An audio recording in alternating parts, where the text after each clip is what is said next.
কওমি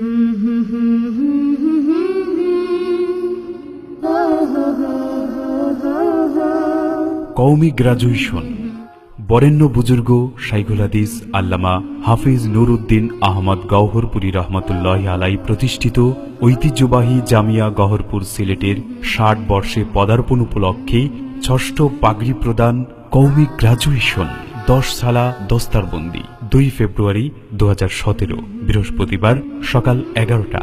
স্থান জামিয়া ময়দান। গুরুত্বপূর্ণ নসিহত পেশ করবেন বিশ্ব বরেণ্য ওলামা মাশায়েখ, সুধীবৃন্দ ও ইসলামী স্কলারগণ। মোবারক আয়োজনে আপনারা আমন্ত্রিত। দাওয়াতক্রমে মাদ্রাসার মুহতামিম সাহেবজাদায়ে আল্লামা গওহরপুরী রহমতুল্লাহি আলাইহি হাফেজ মাওলানা মুসলিউদ্দিন রাজু। প্রচারে ফুজালায়ে জামিয়া, শিক্ষাবর্ষ ২০১০ ইসাই।